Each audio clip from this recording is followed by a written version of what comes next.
Okay, thank you, Angik. Thank you, sir. So, as Angik was saying, today is the last day of the 3-day webinar on link publishing, and we've had a great audience for the last couple of days. We expect to have the same for today as well. So, in order to as I was saying in the first webinar, in order to ensure efficient communication amongst a huge number of participants in this webinar, we have some communication protocols in place. Most people are already following those, but it's better to repeat once again. So the basic rules are: if you want to say OK, just write K in the chat box. If the trainer asks a question and the answer is in yes or no, write down Y for yes and for no. If you have a question, it is preferred that you directly ask it in the questions tab that is present in your screen, or you could write down a question mark in the chat box and we will get to you. Finally, if you have a point to make or a concern, simply put down an exclamation mark in the chat box and we will give you mic access so that you can make your point. Now, just before we get started, a little about my organization, EmoSync. We are a mental health startup, and we have something a little surprise for all of you at the end of today's session. Please stay tuned. And yeah, sir, over to you.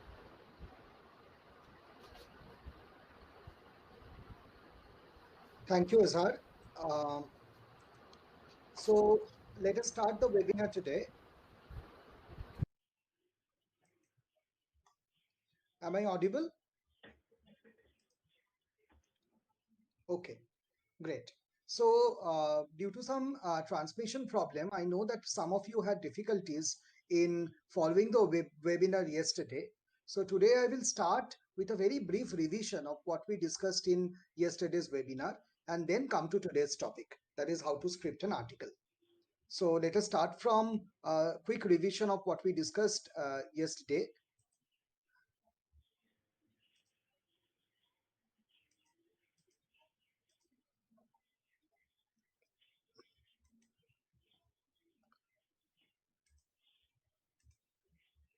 So is the PowerPoint slide visible, Azhar? Yes, sir, it's visible. Okay, great. So yesterday we started discussing hypothesis testing, and we understood that hypothesis testing is something very crucial to statistical investigation. When we propose a relationship between any two variables, suppose between body weight and blood pressure, or between the type of diet and anemia, or between child marriage and cervical carcinoma. So when we are proposing some association or correlation or relationship between two variables, we propose a hypothesis. Now, statistically speaking, the null hypothesis is a general statement that there is no relationship between the variables. So the hypothesis, which is the biologist's hypothesis or the scientist's hypothesis, that is actually the alternative hypothesis. Our aim is to find out whether the null hypothesis can be rejected or not. If the null hypothesis is found to be true, or the probability of the null hypothesis to be true is more than 5 out of 100, then we cannot reject the null hypothesis. And when it is less than 5 out of 100 cases, and then we can reject the null hypothesis. This we represent as p less than 0.05. And then by default, the alternative hypothesis becomes acceptable. So this is the way statisticians work in hypothesis testing. You have to also understand one important thing. Hypothesis may not be needed in some studies. It is not that we always need a hypothesis. Hypothesis is only made when you are connecting two variables in the form of a relationship. That can be a association, a correlation, a cause-effect relationship, a mathematical relationship. If there is no relationship between variables that you are testing, or you are not suggesting any relationship, there is no need for a hypothesis. For example, suppose you want to do a prevalence study. You just want to find out how many people or what percentage of people in a particular community that is defined by age, sex, etc., suffer from diabetes. You are not testing any relationship between drug and diabetes, between diabetes and foot ulcer, between thyroid disorder and diabetes. There is no correlation. There is only finding out the incidence or prevalence of a condition. In such condition, hypothesis is not necessary. So there is no question of hypothesis testing. So this is also important to understand that all medical or research surveys may not require a hypothesis. Hypothesis is only needed when a cause-effect relationship, when a mathematical relationship, or when a correlation or association has been proposed. We said that p-value is the probability that the null hypothesis may be true. So the smaller the p-value, the stronger is the evidence in favor of the alternative hypothesis. We also mentioned that false negatives are known as type 2 errors and false positives are called type 1 errors. The power of a test depends on the ability to avoid the false negatives. So the ability to find out the true positive, that is 1 minus beta, is often called power of a test. When you select the right statistical test, you ask yourself these questions.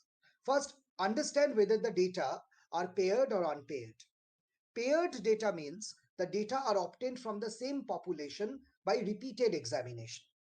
Suppose there are 20 people, the same 20 people are the people participating in your study. So on day one, you measure their blood pressure, you give them some medicine. After 1 month, you measure the blood pressure of the same people. That becomes your second set of data. Then you continue the drug and you measure the blood pressure after 6 months. So all these are longitudinal findings in the same population. These are known as paired data. Whereas if the population are totally unrelated, then the data becomes unpaired. For example, you are measuring blood pressure in 100 randomly selected men and then again blood pressure in 100 randomly selected women and comparing whether blood pressure is higher in men or women. Here the two populations are different and therefore this is an example of unpaired data. So the first step is to find out if there is a difference between the groups that are paired or unpaired. This can be found out by tests like the student's t-test or equivalent other non-parametric tests. Second is to find out whether there is any association or correlation between the variables. Are they connected in some way? This can be found out for qualitative variables through an odds ratio. For quantitative variables, we can use procedures like Pearson's correlation coefficient or Spearman-Rho. Then to find out whether there is agreement between the data set, we can use specific data set agreement models like finding out the Cohen's kappa. And to find out whether there is any time to event trend or survival plot, specific studies can be employed. Now, statistical tests based on the data type can be parametric, which are only applicable for the data which are normally distributed. For both normal and non-normal distribution of data, we can use non-parametric test. Based on the purpose, they may be test of comparison, like the student's t-test, test of association, correlation, or prediction. For example, a test of association can be relative risk, attributable risk, odds ratio. Test of correlation can be Pearson's correlation coefficient or Spearman-Rho, or test of prediction can be different predictive equations that we find by different kinds of regression analysis or ANOVA. Then test of agreement of dataset can also be found out, as I said, with tests like Cohen's kappa. When we try to find out a difference between the groups that are unpaired for numerical data, we first find out whether it is normally distributed or not. If it is normally distributed, we use parametric test like the unpaired t-test or analysis of variance. Otherwise, when it is a non-normally distributed data, we can use Mann-Whitney U-test, or we can also use Wilcoxon's rank sum test. For categorical data of two groups, we commonly use the chi-square test or Fisher's exact test. For more than two groups, again, we can use chi-square test. For paired data, the parametric tests are paired t-test, or we can use repeated measures ANOVA. And for non-parametric tests, we can choose Wilcoxon's matched paired signed rank test, or we can also use Friedman's ANOVA. For categorical data between two groups, we commonly use McNemar's test. And for more than two groups, we can use Cochrane's Q test. To find out if there is any association or correlation, for numerical data, when both variables are parametric, we can use Pearson's correlation coefficient. Otherwise, we can use Spearman's rho. For categorical data of 2 into 2 contingency table or a checker box, we can use relative risk or odds ratio. And for data arranged otherwise, we can use chi-square test. To understand if there is agreement between the data sets, we can use interclass correlation coefficient or Bland-Altman plot. These are special ways of understanding whether the two data sets agree with each other. Simply speaking, it tells you whether you are comparing apples with apples or you are mistakenly comparing apples with oranges. So whether the two groups are equivalent and can be compared can be understood by these kind of tests. For categorical data, we use Cohen's kappa statistic. So finally, for survival plot, there are different special tests. As I told you in the previous discussion, these are usually not needed at very undergraduate or postgraduate, initial postgraduate levels, because they deal with people who are suffering from a pandemic, epidemic, or people dying out of a situation. They are very special tests and require ethical considerations.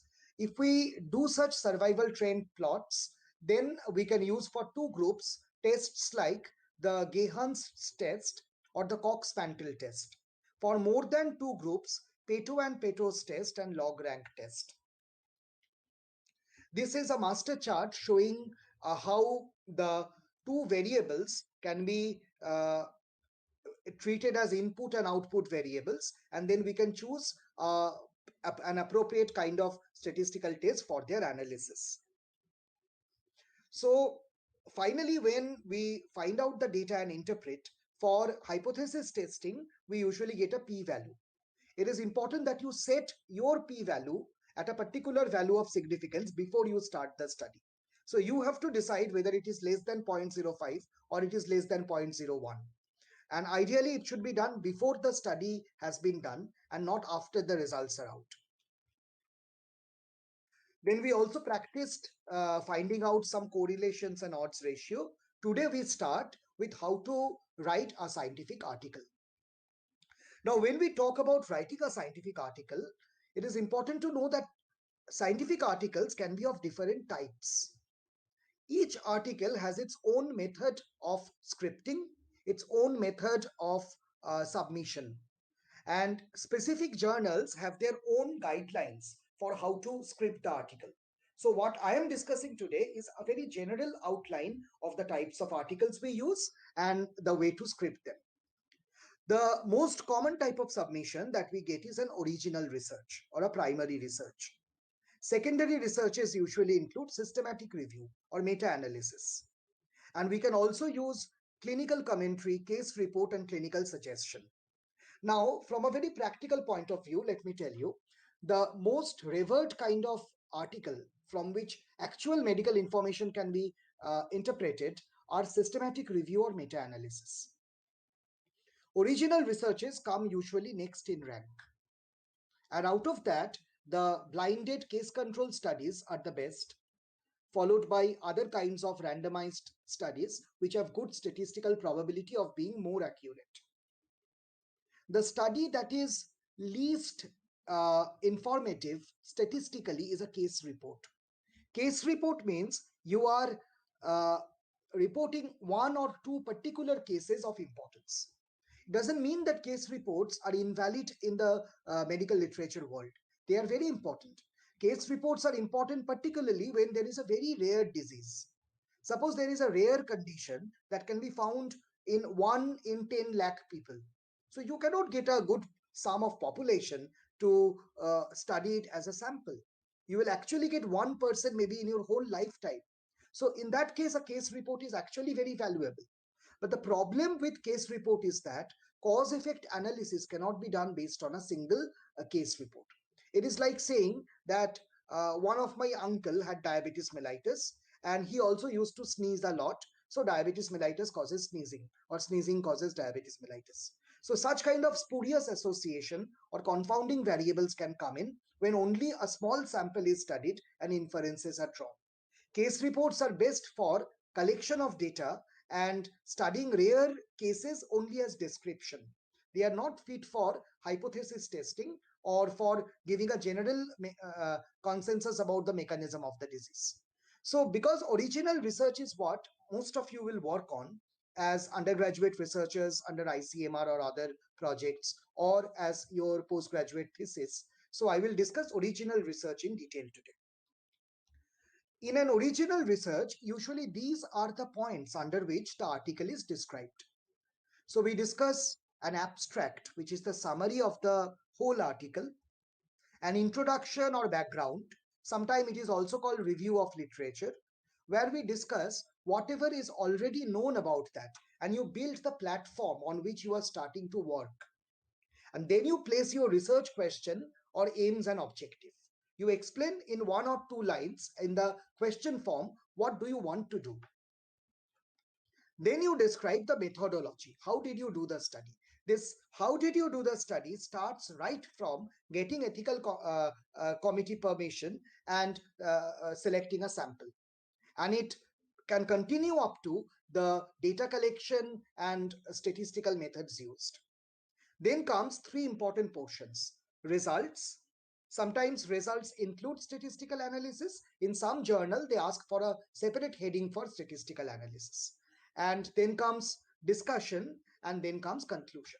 Now, sometimes result, discussion, and conclusion are also confused. So we have to be very clear what result means, what discussion means, and what conclusions mean.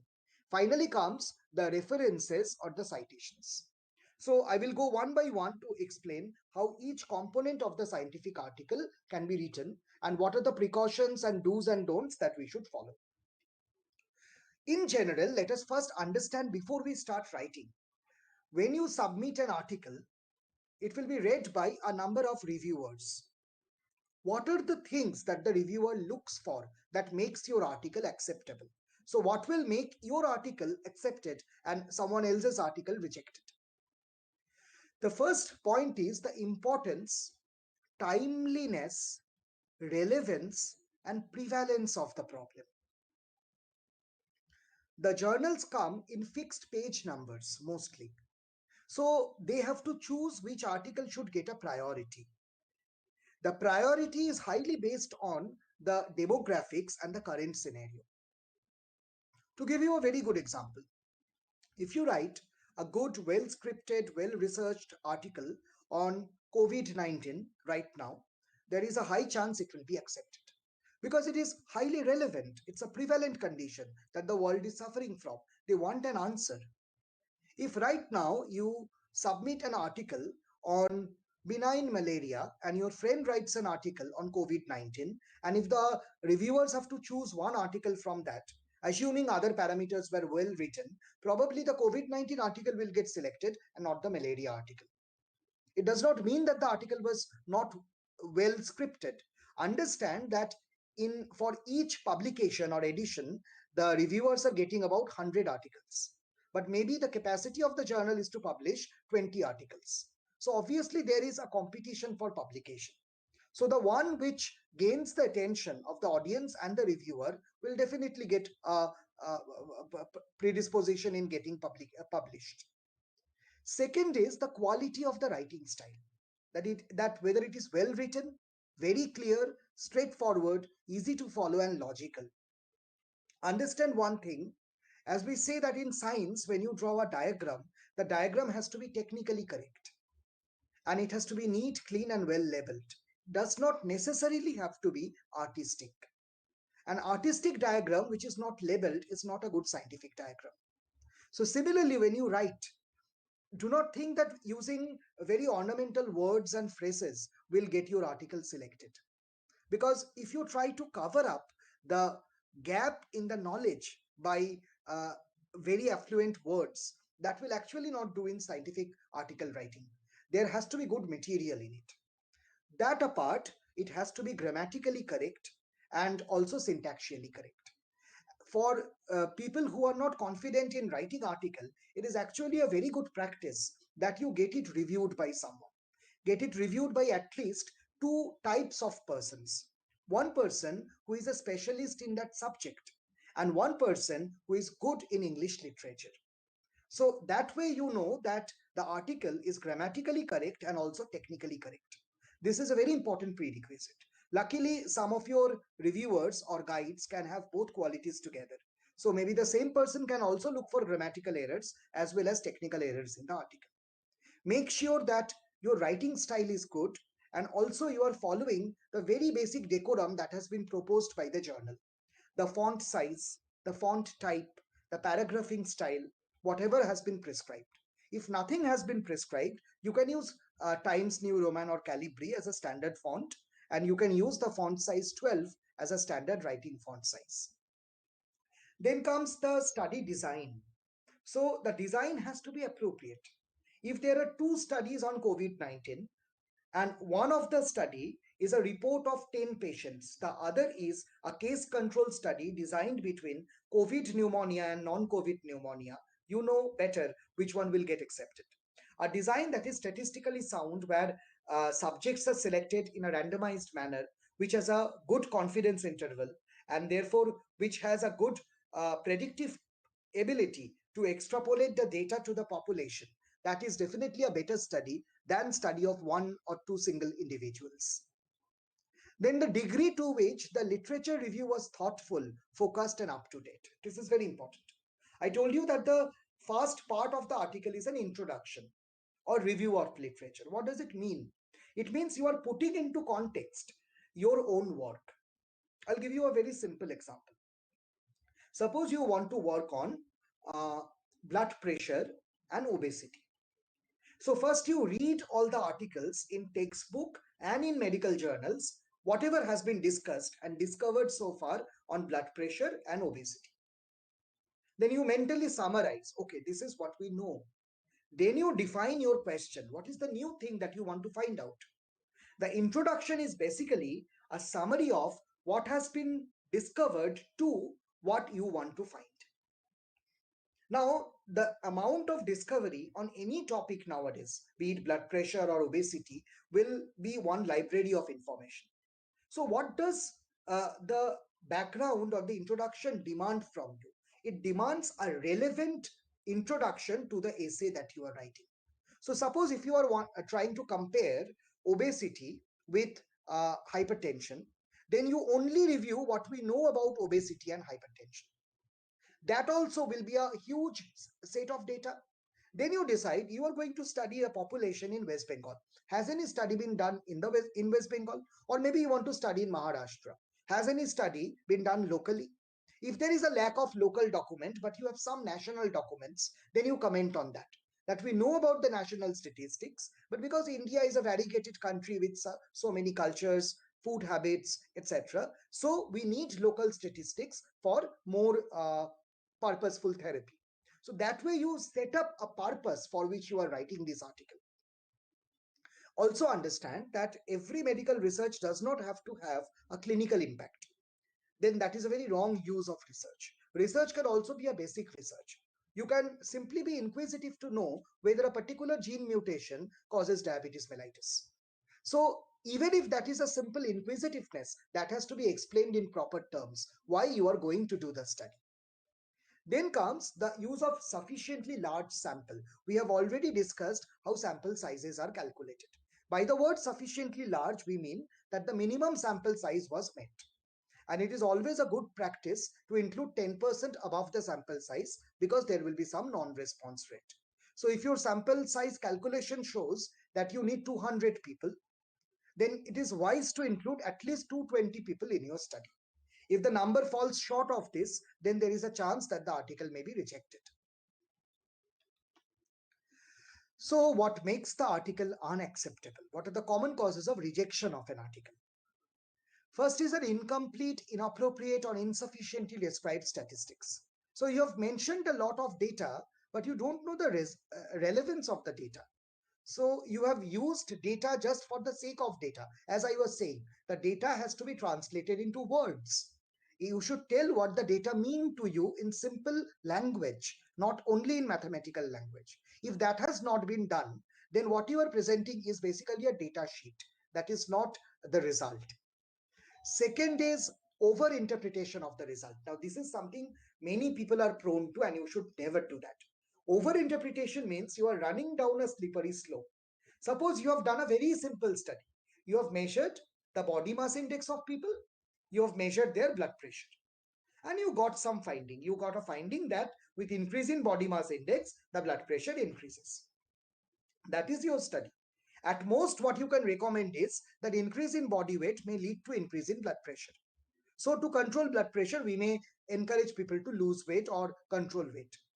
But if you go on from here saying this means that adipose tissue regulates blood pressure, this means chemicals released from the adipose tissue might affect the blood pressure. This is over interpretation of the result. You did not work on adipose tissue. You did not work on biochemical parameters that result in high blood pressure. And what you are saying might be true also. Maybe adipose tissue secretes chemical that elevates blood pressure, but that was not studied by you, and so it cannot become your result. Your result cannot be a supportive evidence of someone else's work. Your result will lead to your own conclusion. Otherwise, that is called overinterpretation of result. Third is use of inappropriate, suboptimal, or insufficiently described population or instrument. So if you use a formula which is not validated, if you use a questionnaire which has never been used or which has never been validated in a pilot study, or if you use a made up data sheet with no specific scaling system, these are inappropriate use of instruments. Or an inappropriate population. Suppose you did not mention in what way the sample was collected. This reflects in the fourth point, a small or a biased sample. Now, sometimes we may actually have a small sample, but then that has to be explained properly that we did a convenience sampling, we did a snowball sampling. It will reduce the accuracy of your data, but it will be a very honest article. At least the reviewer will know that you know the technique by which you collected the sample. And finally, when the text is poorly written or difficult to follow, if there are grammatical errors, or if it doesn't mean anything, or if you have used such difficult literary words that the science is lost, then that is not a very good article. A good article is easy to understand. It's very much like a good textbook, which is easy to understand. If a book is difficult to understand, it's essentially a bad book. It is not a good book. So we come to the first caption, the abstract. So how do we write the abstract? The abstract is a summary. So in this abstract, this is your opportunity to draw the reader into the study and entice them to read the rest of the article. Now, this is very important. Let me share something of my own opinion very personally. Many of you might have held scientific journals in the laboratory. Many of you might have been given links of publication by friends or other faculty members. I am sure that 90% of you never opened it. 90% of you will not remember who scripted the article and what the article was about. The reason is simple. In an era where we have so much of data, when there is so much of information that is constantly being showered on us, we are actually very reluctant to imbibe information that is not related to my own interest. So unless you find the article interesting, you will not read it. And this applies for everyone. If I publish 10 articles and send you 10 links, I can be very sure 90% of you will not read anything other than the title. That's normal. That's how things work. So you have to make the abstract so interesting that people are drawn to it. So the abstract has to propose things in such a manner that it might seem relevant to me, as if I am interested. You cannot make it relevant to everyone in the world. But if you get at least 25 to 30% of people you send the article to read your article, that is a very good engagement for a scientific article. The abstract is basically a summary, and it should always be written in third person. You should never write the abstract using I or we, not even in a second person. It should always be written in this manner. Say, instead of saying we studied something like this, you will say the authors studied something like this, or the workers studied something like this. So this is how it is written in the third person. Introduction, as I told you, is a basic summary where you explain why this topic is relevant, what is already known about the topic, and what is the new thing that you want to do. So you would explain the significance or importance of the topic, the gap of information present, that is what we already know and what we do not know. Then you support your key questions with a literature review, and then put forward the objectives or hypothesis. In some article, the objective part can be a separate caption where you specifically mention with a sentence what you want to study. Like your objective can be to study the association between obesity and hypertension. Or it can be put in a question format. Is obesity related to hypertension, or is obesity a cause of hypertension? In this way, it can be placed. Methodology. Now, you have to describe the methodology in many headings. You should explain how you selected the subject, including sample size calculation and sampling methods. Also mention the inclusion and exclusion criteria. That is, what are the things that you look for while including the people, and what are the diseases or condition when they are present, they will not be part of the study. So for example, you are studying food habit and depression. If you do this study, it is better you will not uh, consider a person who has a diagnosed depression due to an endocrine disorder, because that will confound your study. So in the exclusion criteria, you can write people with hypothyroidism are excluded. So you can choose your inclusion and exclusion criteria, but whatever you choose have to be objectively written. Then comes the research design. So did you use a survey method? Was it a descriptive study or analytical study? Was it a cross-sectional study or a longitudinal study? Was the study done using parametric test or non-parametric test? So everything has to be explained in a proper way. The research design can also be a part where you explain the plan for statistical analysis. Then you explain the methods, apparatus, and procedures. Everything in detail. Whenever you use new method, give references. Say, for example, you are measuring sodium level in a fluid by a particular chemical assay. So give reference of where you found this assay, in which book or journal this assay was mentioned. Finally, we come to result, discussion, and conclusion. Three very uh, commonly confused domains. Result means only the result. So result is chart, graph, diagram, nothing more than that. They can be followed by some footnotes, or they can be preceded by some caption. That is all. So the charts, diagrams, bar diagrams, scatter plots, and numerical data tabulation, they are your result. Result is not described under the result section. The description of the result is done under discussion. So discussion puts the result into a context. So how do you plan your discussion? There's a very simple way of understanding how discussion can be done.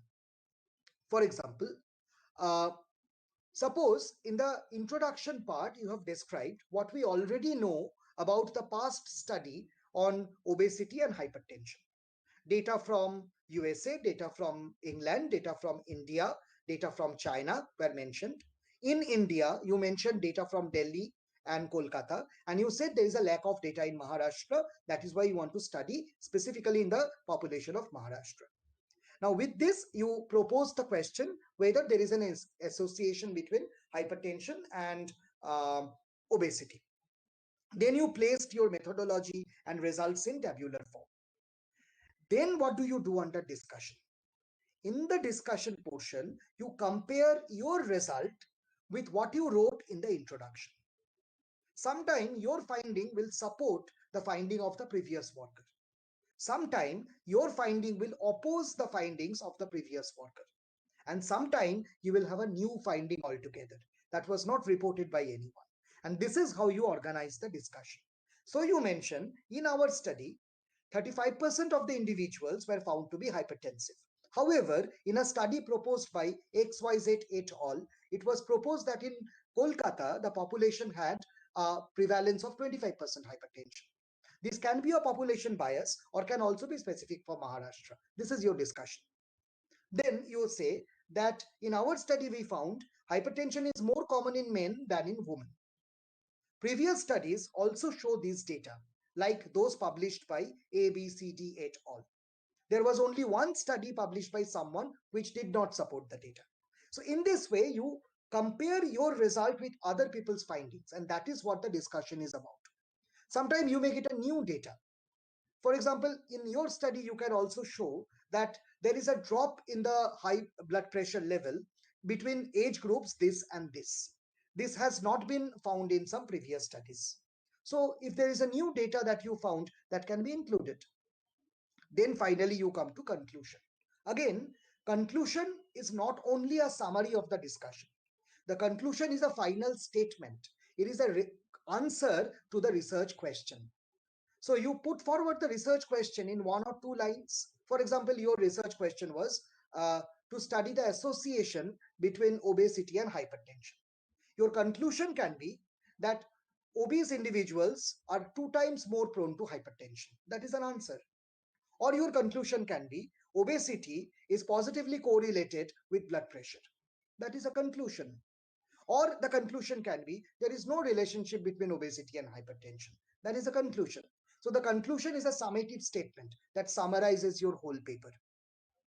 So this is how the entire medical literature will be arranged in original research. This will be followed by references. Now, referencing also has different styles, and each journal proposes its own style. The Vancouver style is most common, and this is the Vancouver style. In the Vancouver style of referencing, first you write down the name of the authors. This is followed by name of the article. This is followed by the journal in which the article was published.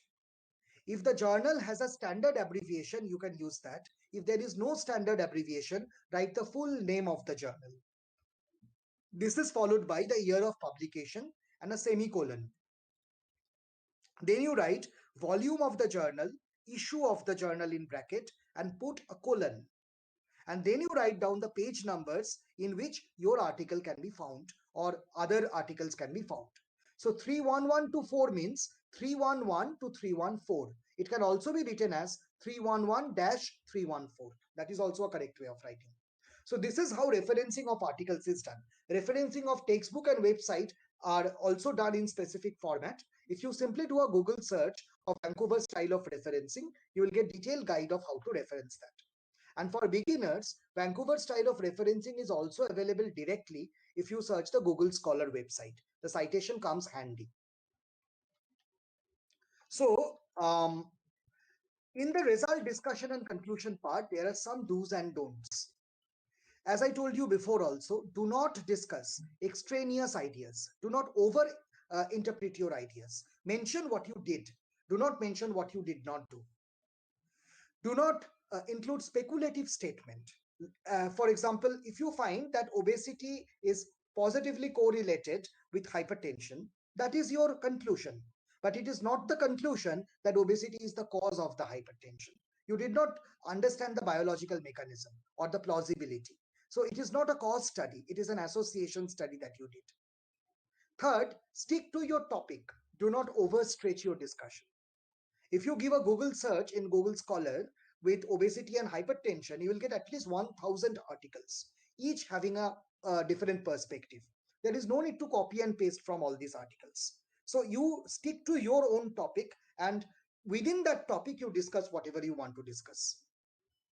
Be sure to carefully address all relevant results. This is very important. Not just the statistically significant one or the one that support your hypothesis. When we read a submission, we actually see how honest the submission is. An honest and well-written submission is more likely to get accepted than a dishonest and well-written submission. Sometimes some journals can even ask for raw data set if they suspect that there is a foul play. They can actually ask you to email the Excel sheet so that they can do their own calculations. This also comes with this warning that do not plagiarize. You do not copy and paste from someone. try to modify that in your own language. If you do quote, at every level of quotation, citation or referencing should be done to acknowledge for the work that has been done by someone. Finally, be humble. This is very important. Your article is one of the article out of millions of article people are doing. There is a lot to be known, and your article has every scope of getting challenged. So you do not write the article as if you have discovered something. You propose the article as a very humble speculation, as if something, it is a pattern that you are observing and you are asking for expert opinion. Humility goes a long way in publication of the article. Articles that are written in first person, articles that boast of their own credentials, are usually not accepted. So this is a very basic way of understanding how articles can be written. I'm stopping the screen sharing. So is this clear as to how to write an article? I will come into detailed discussion about this again. So are the basic faculties clear? Okay, great. So, before we start, I will show you a few examples of written articles. Now, since I cannot just show anyone else's article to you, so I have chosen two of my articles. I did these studies when I was a postgraduate trainee. Then when I joined as a demonstrator, I published the articles consequently in 2017-18. So I'm showing you these articles which I did in the beginning of my research career. And you can see how the article is organized. I'm not claiming that my article is good, that is why I'm presenting. I am confident with my own article and it's written following the guidelines that I propose to you. So I think you will be able to match and see how an article can be scripted. So I'm again sharing a screen where I'll show you how the article actually looks after publication.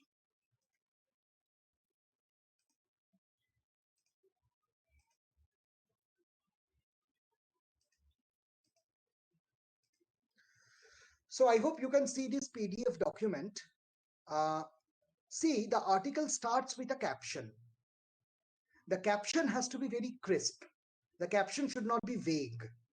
We studied the fingerprint pattern with blood group.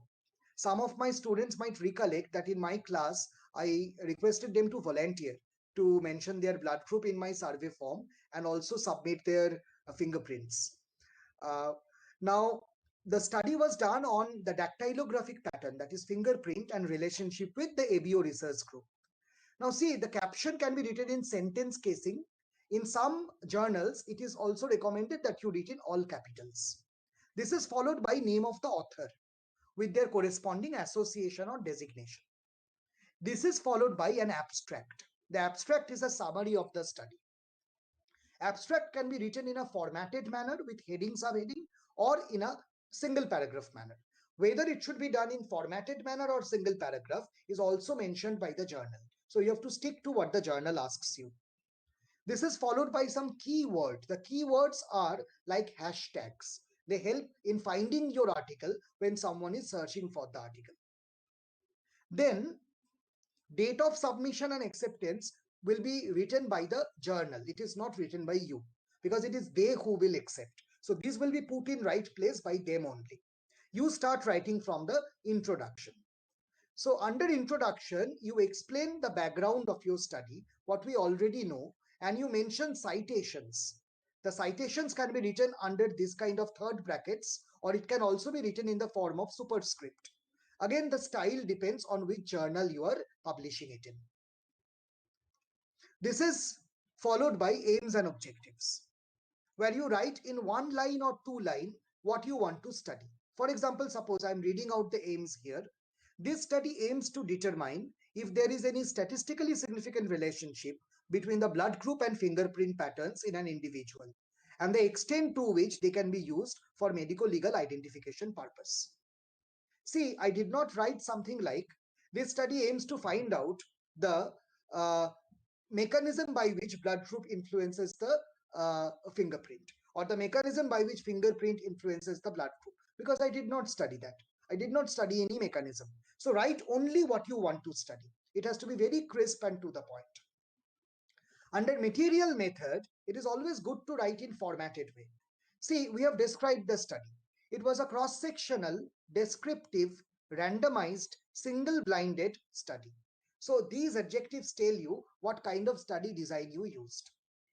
The study was conducted among 68 subjects between the age group 18 to 20. Now, 68 might seem like a small number. Think carefully. We are not studying individuals, we are studying fingerprints. So each individual has 10 different fingerprints from the hand. So we are effectively studying 680 fingerprints. So the sample size is actually 680. So this is how you calculate the sample size when specific parameters are selected. 680 is a huge size. Then you also mention the age range and the year in which they were collected. Then you mention the inclusion and exclusion criteria. Inclusion criteria are all consenting individual. Exclusion criteria are people with permanent scar on their finger, people with hand deformity, individuals having worn fingerprints, extra fingers, webbed finger or bandaged finger. These are very common understanding that with these things we cannot study the fingerprint pattern. So altogether 13 subjects were excluded from the study. This has also to be mentioned if some people have to be excluded. Then you write the procedure for data collection and see in great detail we have discussed how the data was collected. You mention the instruments used. Whenever you use a software, mention the edition of the software like SPSS 20, Excel 2007. If there was any source of finance, the study was funded by researcher. We did not get any fund. So that means it was funded by the researchers. Plan of analysis. It has to be done before the study. So we beforehand planned that the data would be analyzed by percentage, test of significance using statistical software. For comparison, we will use chi-square test to determine a significance level set at less than 0.05. After analysis, we will present the data by tables. So you understand that the plans were done before the publication of the study. You mentioned about the ethical consideration. Maybe you have to submit an ethical committee certificate also to support your claims. Then mention about confidentiality if it is needed. It is not always needed. But because fingerprint is a very sensitive information, it can be used for falsification of many documents. So confidentiality has to be maintained. Now we come to observation and result. I told you under result, you mention only the result, no discussion. So see, we have table caption, table, and then the summary of the finding or a footnote. So table caption, table, and a footnote. This is how the results are all arranged. Finally, we come to discussion. Under discussion, we discuss what is common between our study and other people's study, and what is not common between our study and other people's study. You conclude in 2 to 3 lines what is your final conclusion and cite the references in Vancouver style. So this is one way of representing your data.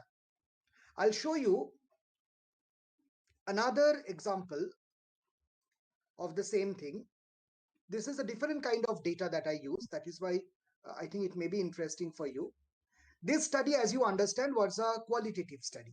We can also do a quantitative study. Let us see how this quantitative study will look like, where continuous data were used for analysis.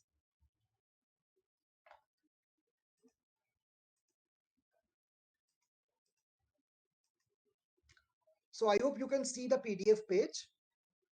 This is a study on blood pressure and anthropometric indices. Now you understand one thing, that anthropometric indices like height, weight, etc. are continuous variables.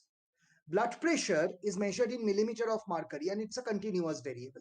So here let us see how numerical data can be made into a paper. As usual, we have the caption, we have the authors, we have their designation. Then we have the abstract, followed by keywords. Then you write the introduction. In introduction, you cite all the references. Come to aims and objectives, materials and methods, including method of the study, exclusion criteria, inclusion criteria. We did not have any inclusion criteria, so I did not mention that. Instruments required, procedure, source of finance, and statistical methods. Because it was numerical data, so I could use Pearson correlation coefficient. That was possible. Under observation and results, see, I have only tabulated the result. I have not discussed in detail. And then I have also mentioned the percentages. Under discussion portion, you compare your data with other studies. And then you write a conclusion in 1 or 2 lines, followed by references. I'll show you a third article to get a concrete idea of how articles are written.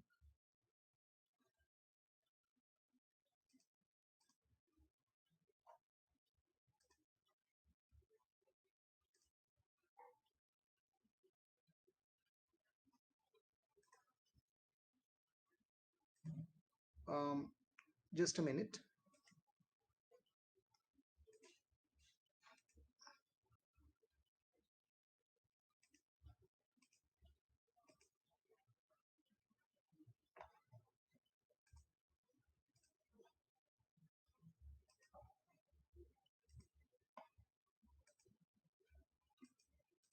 So I hope you can see the PDF document.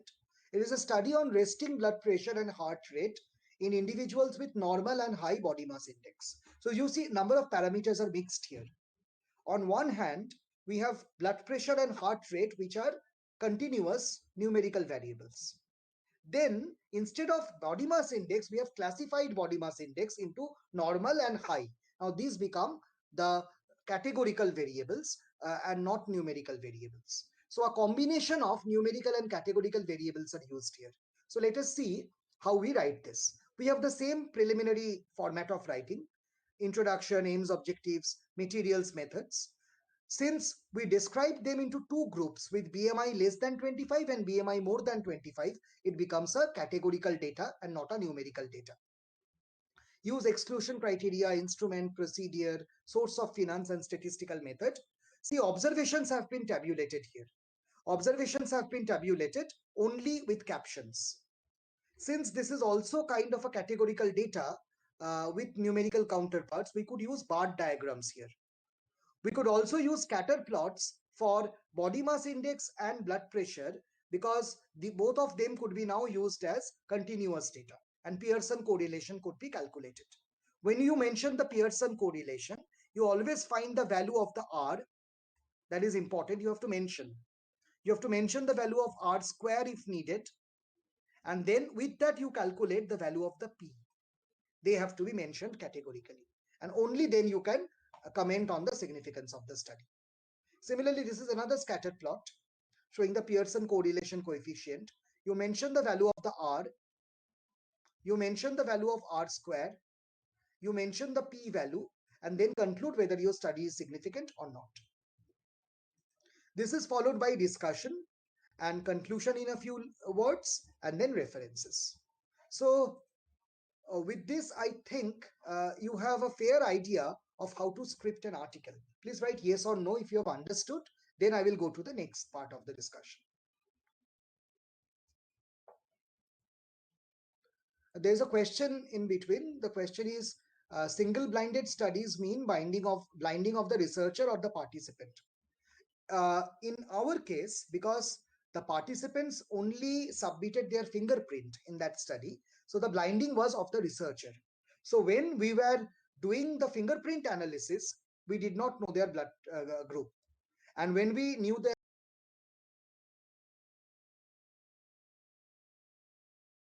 and blood group analysis was independently done using a coding.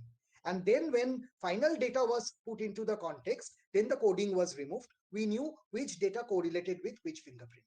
That is a kind of a single blinding.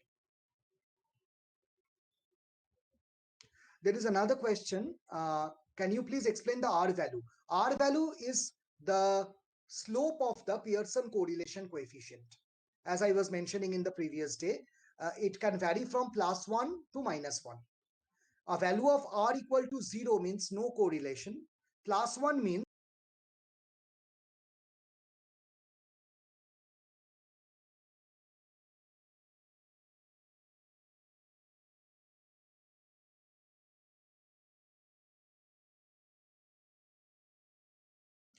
uh, there is no Yeah, I such. think sir got disconnected. Let's just wait.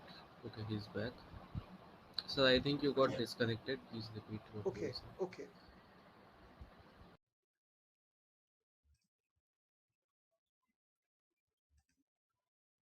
Am I connected now? Yes, sir, you are connected. Okay, You were great. answering the questions. Yes. So did I complete my answer on R value and start with control group discussion? So you got disconnected at the ending of the R value question. So Okay. if you could kindly repeat that and then move on to the next question. So R value essentially is the strength of the Pearson correlation coefficient. So Pearson correlation coefficient indicates whether two variables x and y are related in some way. If y increases as x increases, then it is a positive correlation or they are said to be positively related. When y decreases when x increases, it is a negative correlation and r will give you a value which is negative.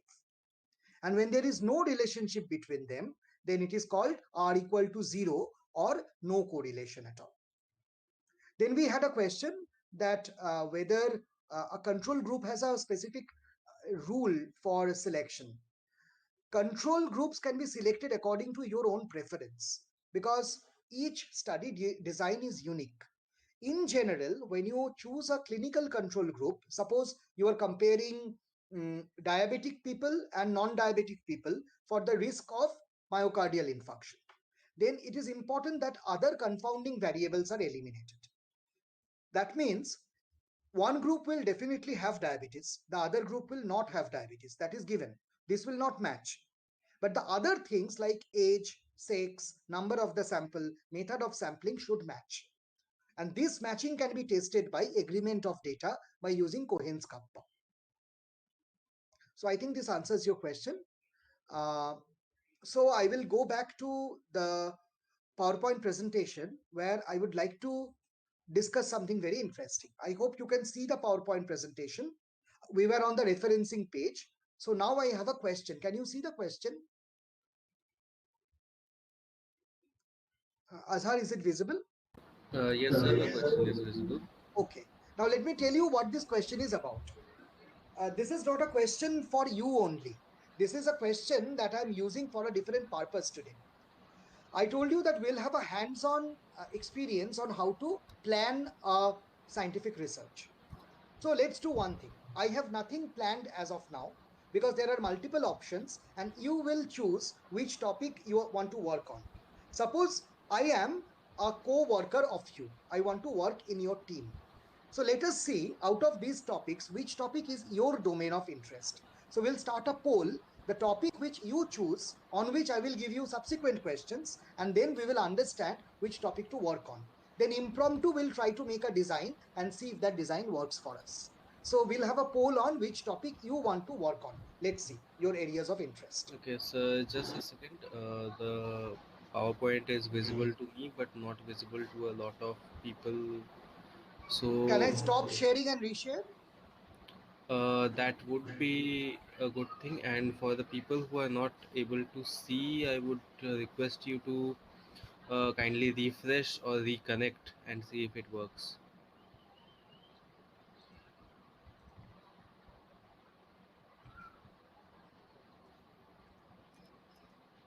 Is it visible now? It is visible to me.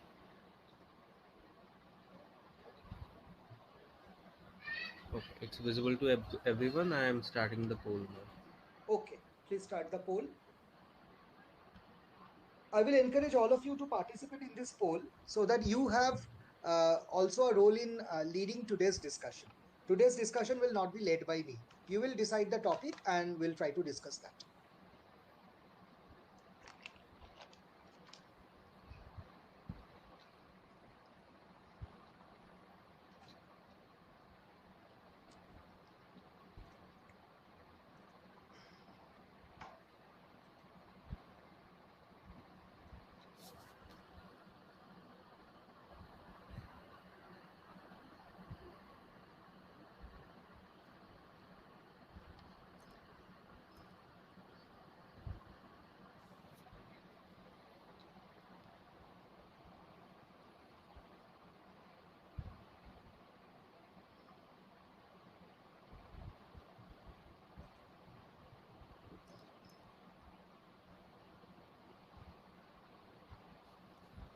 Okay, so I'm publishing the results.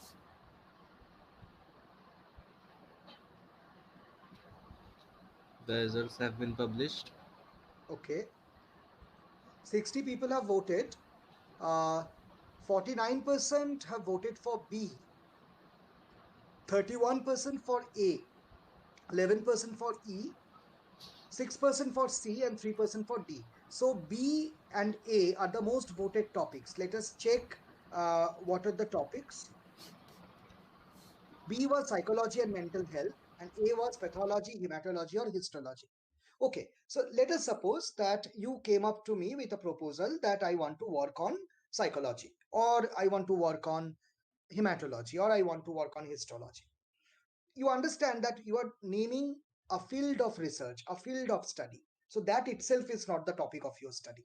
The next part is to refine and redefine which part of that you would like to work on. For example, suppose if you want to work on psychology, there may be various domains in which we can work. So say for example, can you give us a few sample propositions in the chat box as to which domain you want to work on? Like, would you like to work on mood disorder, on psychosis, on eating disorder, on stress, on job satisfaction, on relationship? What is the domain that interests you the most? Write any word, it doesn't have to be a technical word.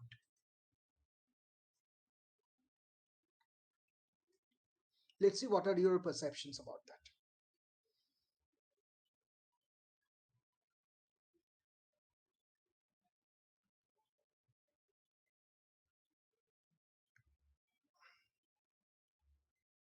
Okay, so we have a lot of topics coming. Stress, anxiety, and depression seem to be the common topic. Now, when we do a study, we have to either study it in a descriptive manner, like finding out the prevalence of depression, finding how many people are depressed, or if same for OCD or addictive disorder or eating disorder or personality disorder or sleep paralysis. Second is to understand whether you want to do an association or correlation study. If you want to do an association or correlation study, you need at least two parameters. You want to know how this parameter is related to the other parameter. I'm just giving you an example. Suppose we choose the topic of depression. I'm choosing an easy topic so that everyone can participate. Suppose we choose the topic of depression. Can you mention a second parameter that you would like to study with depression to find a relationship between them? I'm giving you an example: diabetes and depression. And second example I am giving, depression and eating disorder. Now you give many other topics which can either be the cause or the effect that you match up with depression, and then you find out the relationship. Depression and cancer, we got one option. Okay. Exercise and depression was one. Depression and eating disorder, depression and sleep deprivation, sleep again. Screen time and depression. Okay, this is an interesting topic. Social life and depression, child abuse and depression. Okay, fine. So we have a lot of suggestions as to what we can study. Academics and depression. Yeah, that is always depressing. Now, coming to how do we connect them? So now you have to choose whether the parameters that you will use will be numerical parameter or categorical parameter, because the same study can be done in different ways. I'll give you an example. Suppose using a psychological scale, you categorize people to have mild depression, moderate depression, severe depression, or no depression. So this is very much like a ranking system of 1, 2, 3, 4, or 4, 3, 2, 1. But this rank does not necessarily mean that mild depression and moderate depression have the same difference as moderate to severe. So it becomes a ordinal variable rather than a numerical variable. On the other hand, if you are using scoring system like the Hamilton Depression Scale score, and you are scoring people like you have a score of 10, you have a score of 14, you have a score of 17, you have a score of 18, then that score becomes a numerical data. So it is totally up to you whether you will use depression as a categorical variable, depressed, not depressed, or mildly depressed, severely depressed, or you will use it as a numerical data like depression score 10, depression score 11, depression score 12. Now, both are correct. There is no problem in using any of them. Your methodology and statistical analysis will depend on what you choose. If you choose a categorical variable, then you will be limited to bar diagram, pie chart, odds ratio, chi-square test. If you use a numerical data, then you will be additionally, you can avail the advantage of a mean, median, and mode. You will get the advantages of using Pearson correlation coefficient, or you can also use various kinds of regression analysis model. So in general, numerical data always gives you more flexibility than a categorical data. But sometimes there is no option but to look for categorical data. For example, if you study the depression rate between men and women will always be categorical. There cannot be a numerical data for that. So it is not that having a categorical data is bad. A categorical data has to be properly collected and used properly in the statistical context. So let us assume that for this particular study, you are using uh, a particular second parameter. So with depression, uh, yes, Likert scale has the advantage of both, true.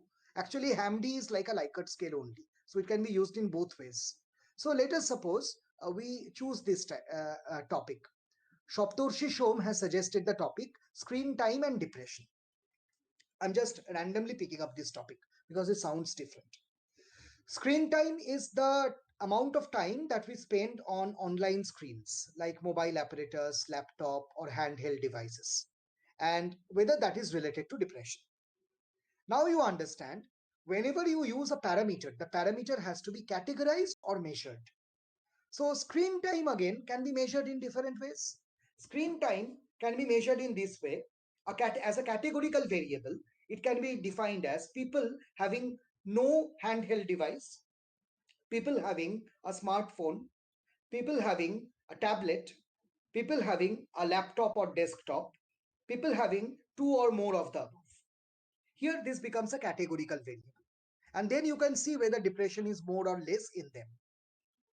But the same thing can also be used as a numerical variable. You can calculate the hours of spending over the screen. Even the hour of spending can be categorical or numerical. If you use the specific number of hour, like 2 hour, 4 hour, 8 hour, 6 hour, etc., it becomes a discrete categorical variable. If you use specific time limits, like so many hour and so many minute, it becomes a continuous numerical variable.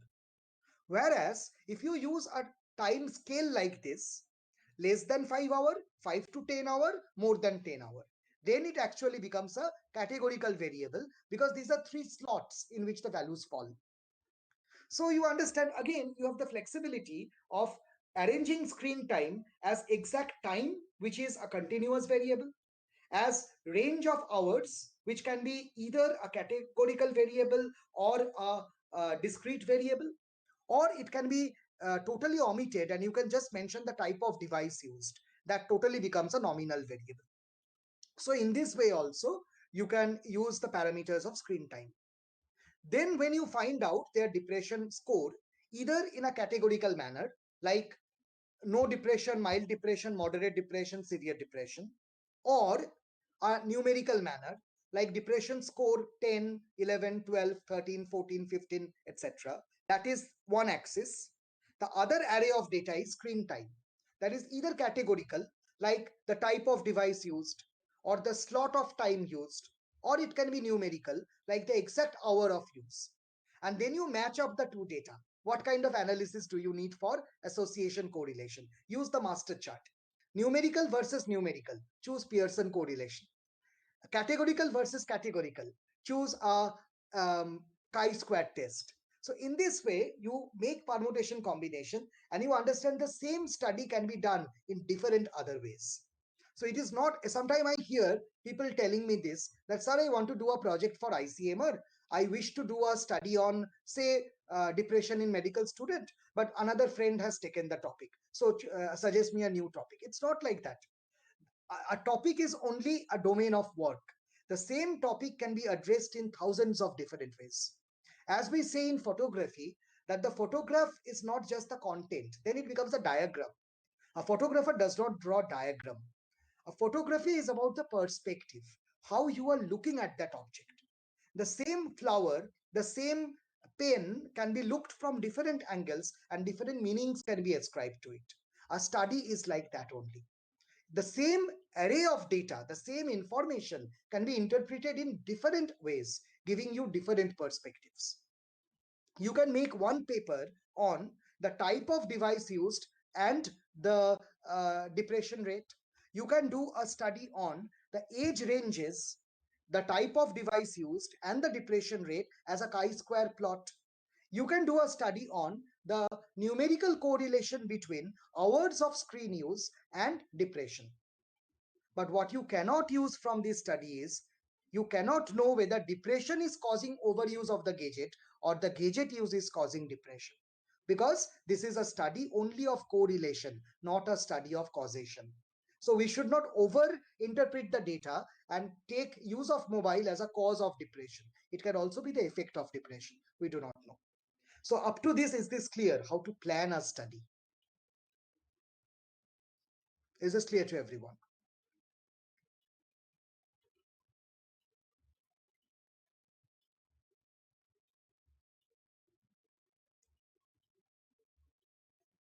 Okay, great. So let us do another experiment. Your second preferred topic was under the domain of pathology, hematology, and histology. So this includes various topics, like the topic can be heart disease, the topic can be under hematology, anemia, it can be leukemia, lymphoma, platelet disorder.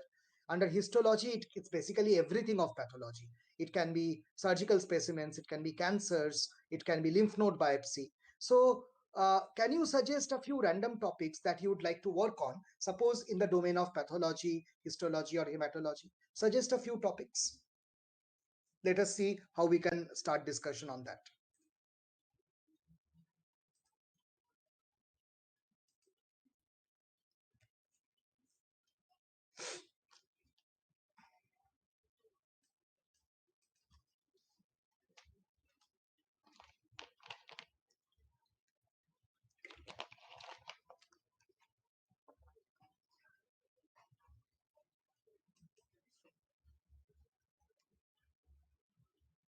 Okay, so we have a number of topics coming up. Neoplasia, that is cancer, heart disease and diabetes, angina, platelet disorder, aplastic anemia, atherosclerosis, plasma cell dyscrasia, saliva as a biomarker, vitamin B12 deficiency. Okay, now you suggest a second parameter to compare that with. Some of you have already mentioned a second parameter, but suppose we choose one topic. Let me choose one topic. Let me choose platelet disorder. Now, platelet disorder, you choose a second topic. I'm giving you an example.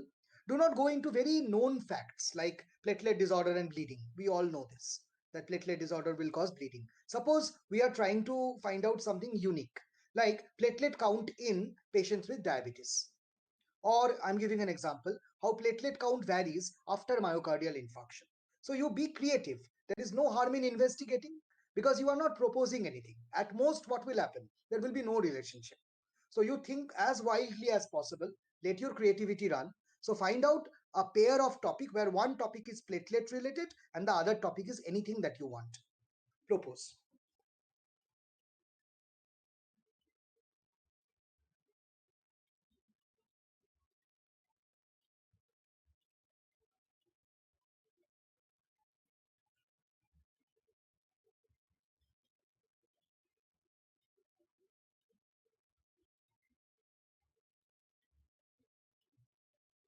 So there are wonderful topics coming up. See, uh, as I can see from the list of topics, so we have options like platelet disorder and obesity, platelet disorder and peptic ulcer, blood pressure, drug therapy and CML, platelet count and food intake, polycystic ovarian syndrome, age, uh, rate of relapse cases in ITP after steroid treatment, platelet count and nicotine addiction, platelet count and testosterone estrogen level, people taking OCP, BMI, body mass index, unstable angina, okay, asthma, junk food, anorexia. These are wonderful topics. These are actually wonderful topics.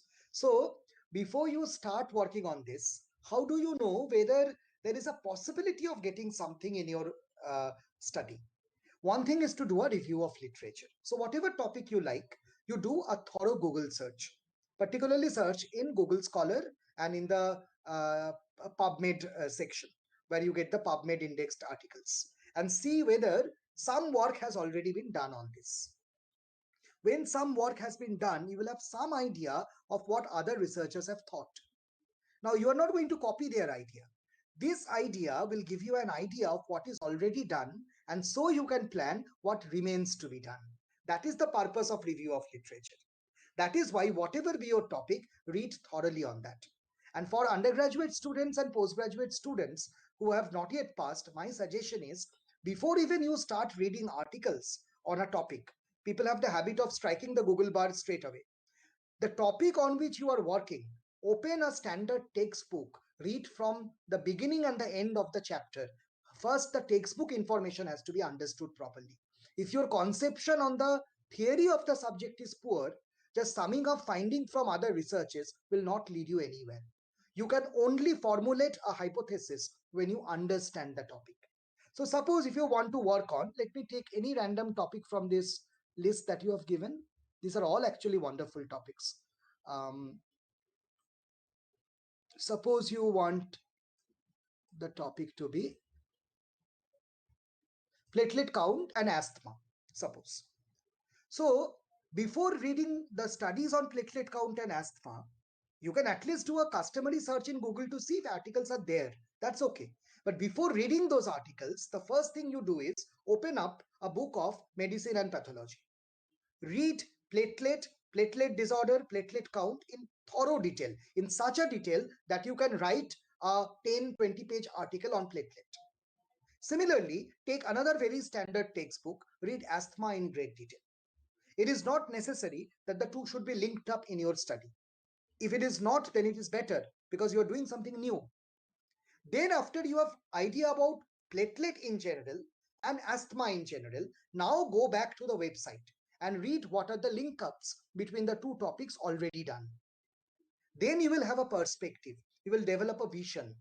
And once your mind maps out the domains that are already found out, you will find the gaps. You will now know what new can be done.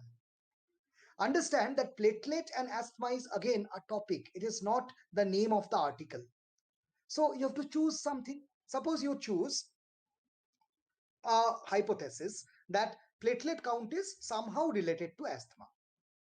Now, instead of making random hypotheses, this is why studying the textbook is important.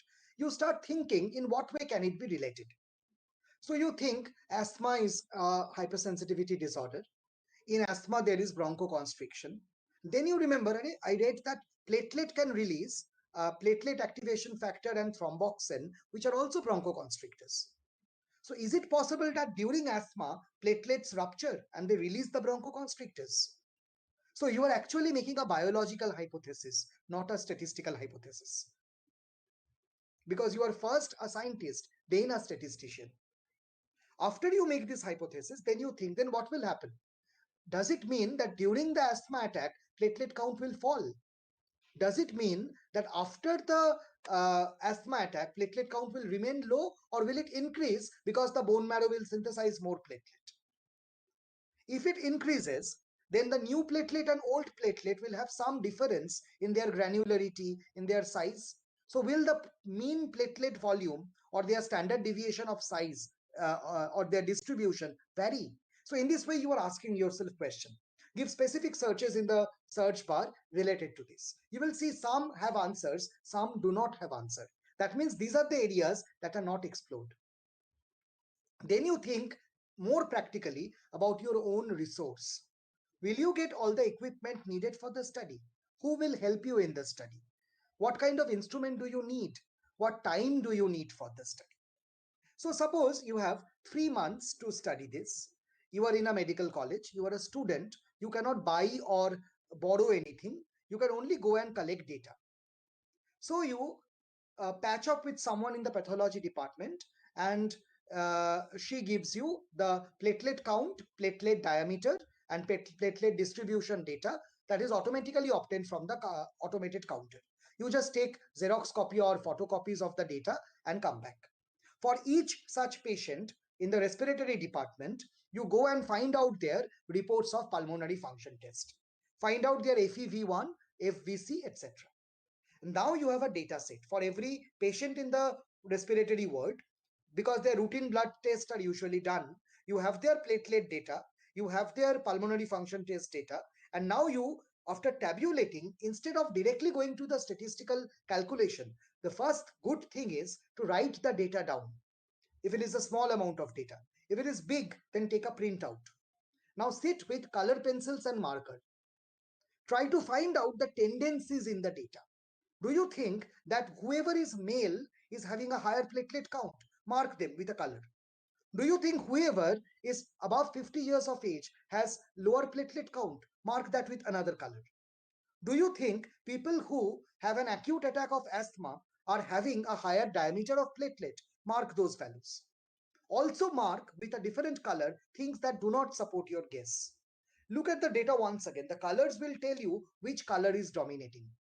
And visually you can make a hypothesis working that maybe my data is suggesting something. Then you make a biological hypothesis. Suppose your data set tell you that your biological hypothesis is that there is a drop in the platelet count or there is a low platelet count following asthma in the first 1 week. In order to show a drop, you need two data. One data before the attack, one data after the attack. Now suppose that data is not available. You have only one data. Then maybe you have a data like this. People who have a particular severity of asthma have high platelet count. And people with a lower severity of asthma have a low platelet count. Suppose. Or it can be the opposite also. So then you formulate a hypothesis that platelet count is related to the severity of asthma. Now, when you propose the mechanism that rupturing of the platelet might release bronchoconstrictor that might cause asthma, this was your biological hypothesis. When you convert that into a statement of number, that is number of platelet decrease after asthma attack, or number of platelet is high in patients with chronic asthma, then that is a statistical hypothesis. And then you identify from here what data do you need. You need platelet count and you need some parameter to measure the asthma. You can choose your own parameter. The parameter can be FEV1, it can be FEV1 by FVC, it can be PEFR, whatever you want as the parameter. Now you arrange those data in a tabular form, use those data to find out the relationship using Pearson correlation coefficient. You will see in some the correlation may be very strong. It is less than 0.05. In some it may not be significant. It may be more than 0.05. All are important. It is not that you are going to reject a particular part.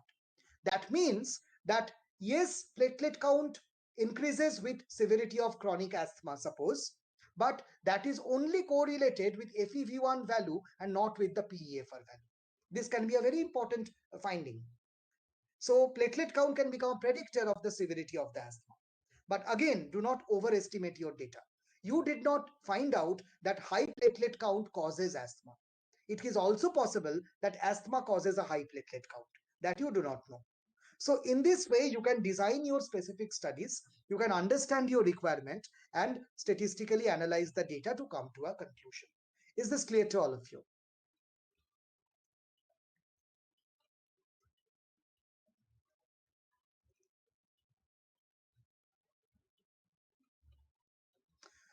So we understand that the same study can be done in multiple different ways. So once you have a topic in mind, you read that chapter, choose a subtopic, then find another subtopic. Once you reach a small topic, you find a second parameter to match that with. And once you find that second parameter, try to find out how they may be related. Make your own hypothesis. Read the chapters and then make the hypothesis. And after making the hypothesis, check the availability of information on that topic. And then find out which areas need further investigation. That way you can make a biological hypothesis. And then that is translated into numbers, and that becomes a statistical hypothesis. After that, you design your study depending on the resources, the time, etc., that you have. You plan your statistical analysis, gather data, do the statistical analysis, and write down the article as delineated by the journal requirements.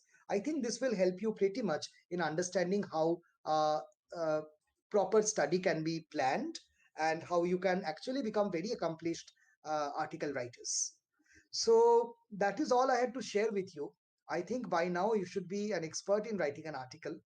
And the handout that I will give you, I think will also serve as a ready reference.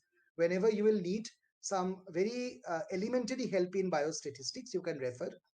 I have kept the references and bibliography at the end of every chapter so that if you need further studies, you can follow those links and also read those articles for advanced study. And the best way to learn is self learning.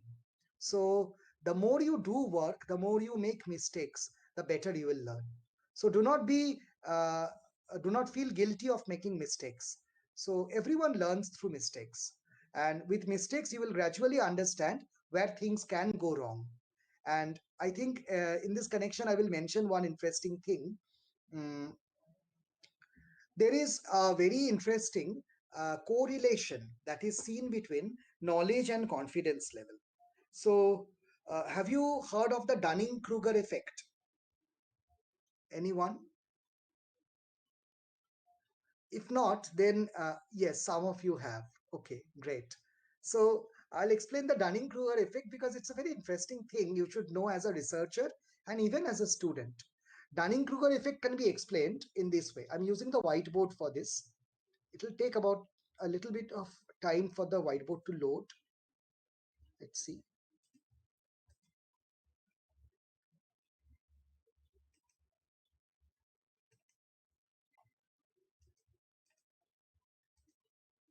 I think the whiteboard is visible. So what is the Dunning-Kruger effect that we are talking of?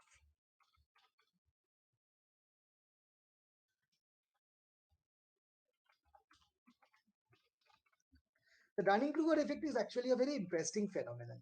So plot,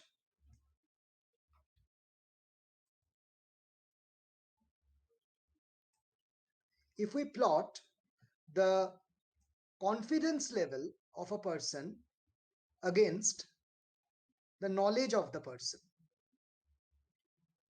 we will get a particular type of graph. So what is the kind of graph that we will get? You typically get a graph like this.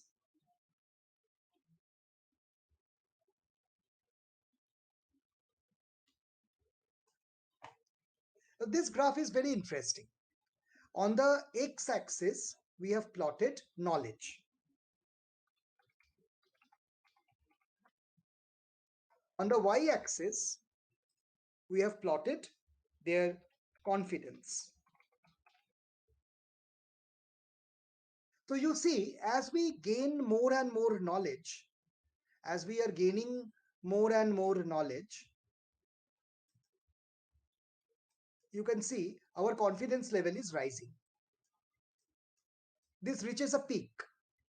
Thereafter, as you gain more and more knowledge, your confidence level drops. Further, when you keep studying and your knowledge increases at a steady level, but it will seldom become as high as before. Let me explain this phenomenon with real life examples and annotations. When we start reading something, we start recognizing patterns in something, we think that we know everything. It's like someone asks you how many planets are there, and you readily answer in class 6 or 7, there are 9 planets, and you can start naming them. Reach class 12, you know it all. And this point has often been called, this uh, highest point on the graph is also known as the Mount Stupid. It is the height of stupidity where you think you are highly knowledgeable. Then you enter the higher studies in college. You gradually understand there is a lot of dilemma in calling Pluto a planet. So maybe we do not have as many planets as we thought there are. There is some kind of confusion. This is only one example. So, likewise, you find fallacy in the simple statements everywhere. You find out that Newtonian mechanics is oversimplification. You find out that relativity exists. You find out even relativity can be wrong.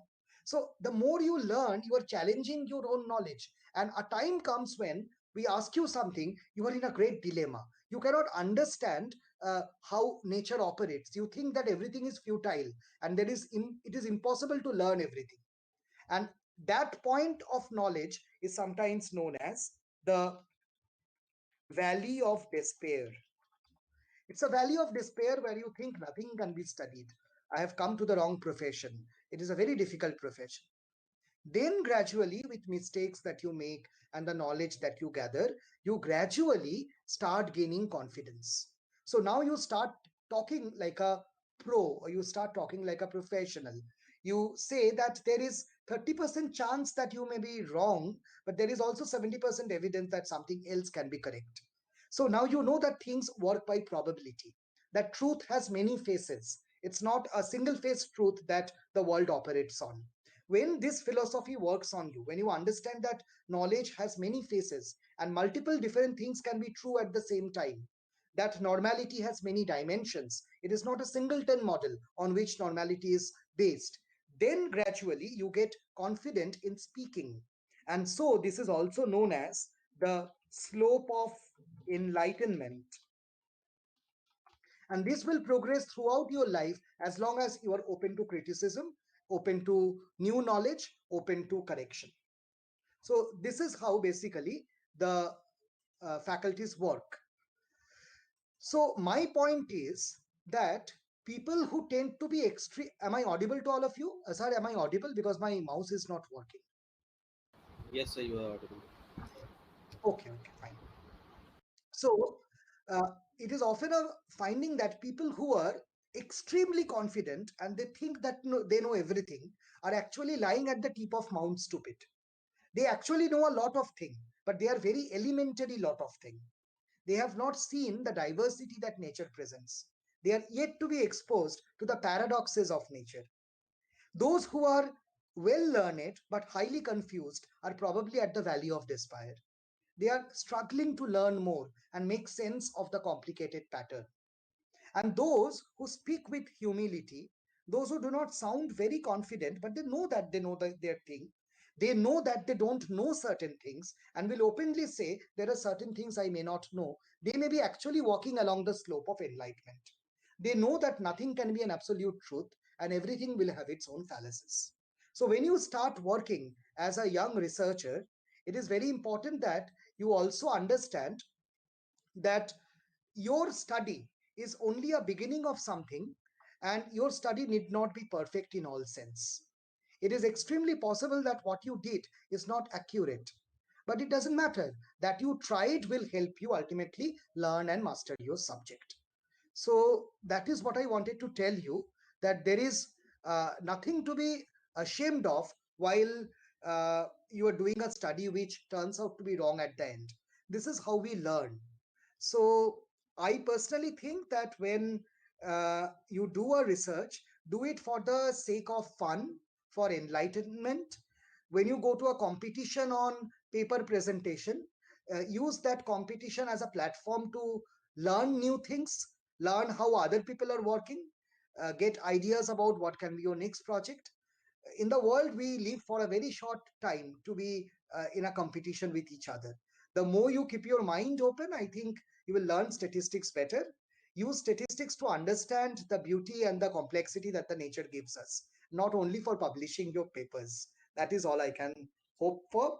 Thank you very much for your patient listening, and I will request now Azhar and uh, Onuchit to take over. So Sir, Onuchit, will you say a few? sir, before that, we have three more questions in the questions tab. Four now. Okay, okay, I will answer. Sure. Somehow my screen is freezing. Am I audible? Yes, sir, you are audible. Do you want me to read out the questions for you? Yes, please read the question. I cannot see them. Okay, sir, what journals can we look into as undergraduates for referencing and publishing? Uh, Usually, as an undergraduate, uh, this is actually a very bad politics that operates. it should not happen though.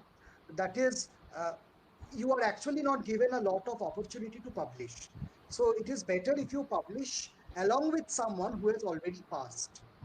He does not have to be a master in something, can be a simple graduate in medicine. So you can patch up with one of your interns, your house staffs, or your teachers and get your paper published. It's extremely difficult for pure undergraduates to publish in peer-reviewed journal.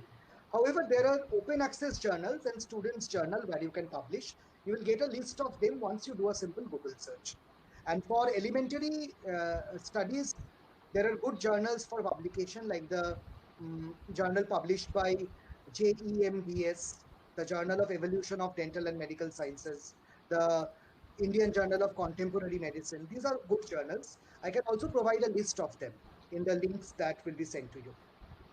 Sir, the next Any question other is, question? when asked to review a scientific journal, how should I proceed? Is it good to follow the same format? Because a common problem I've encountered is in writing the abstract or introduction part. I did not actually understand the question. When you are reviewing a journal, is it for a journal club? So I think you got disconnected.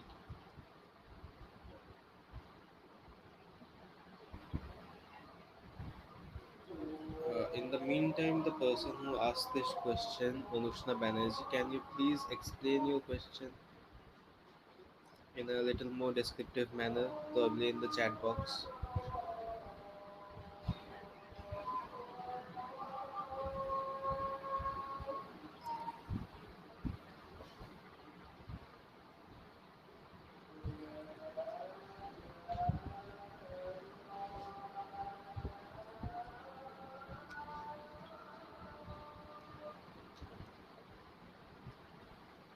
Yes, there is no audio or video because I think Sir got disconnected.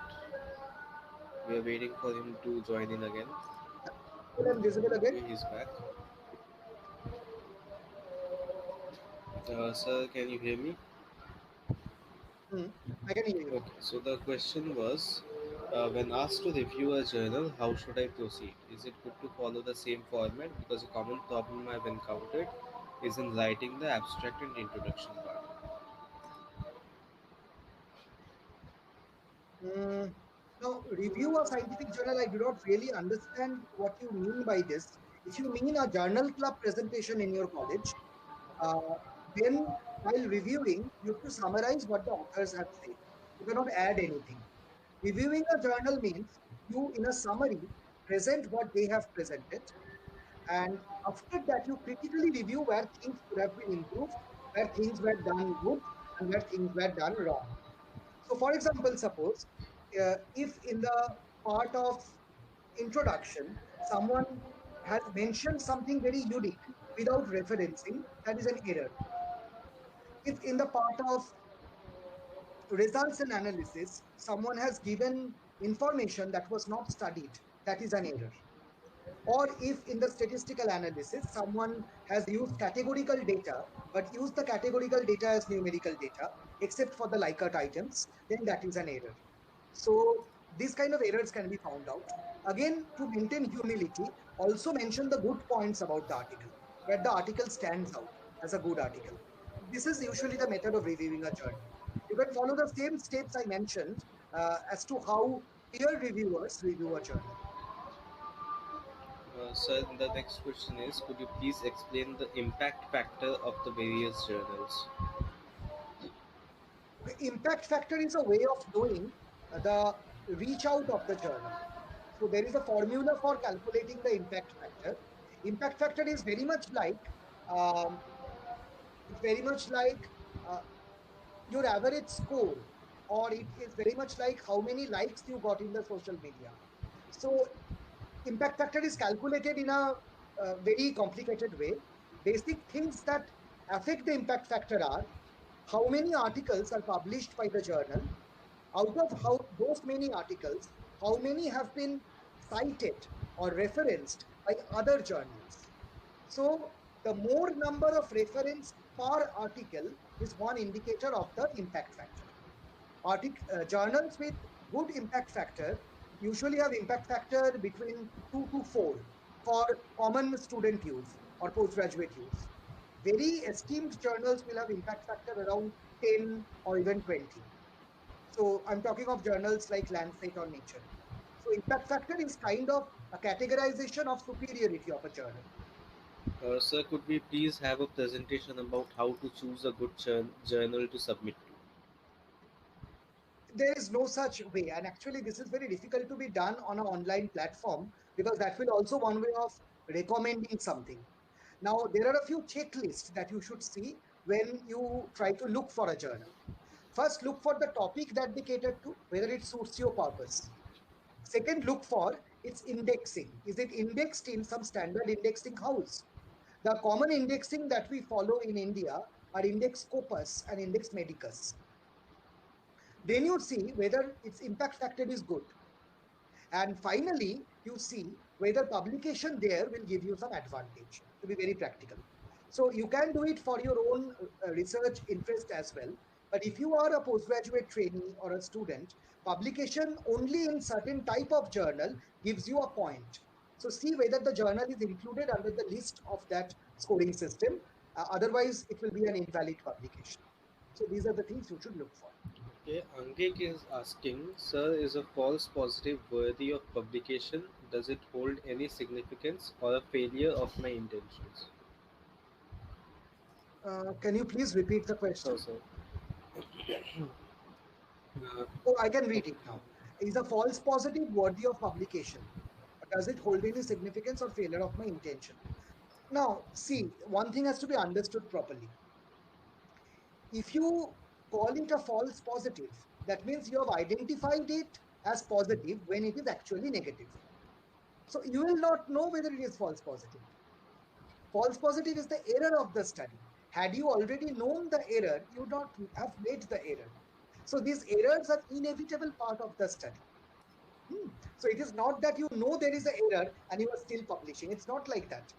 The, any study will have an intrinsic error rate. So false positive is part of your study. Whether it is a false positive can be understood by comparing with another study or gold standard study. And then you understand whether you had a false positive rate. I hope this answers the question. Okay, sir, the last question for today. Is it possible for an original research study to include both correlation and causation without being cumbersome? Yes, of course. Correlation is an indicator of possible causation. Odds ratio is an indicator of possible risk. So if you can find out the correlation and odds ratio or a similar such coefficient like a multiple regression analysis, and you have a strong significance factor there without any p hacking, as we said before, then of course it can be mentioned as a possible causation. Now let me tell you why we avoid the word causation. Two things happening at the same time does not mean they are always related. So, after a thorough statistical analysis, when the strength of association is very high, we do actual biological experiment, like application of a chemical, exposure to a stimulus. And then after that, when you get a finding, then based on both experimental data and statistical data, causation is established over a long period of time. So causation is a long-term thing. It cannot be established by one-to-one factor analysis. But of course, strong correlation or strong risk factor analysis is almost like proposing a causation. One more question has just come up. Can we publish the fact that we did not find any correlation between two parameters? Is it acceptable?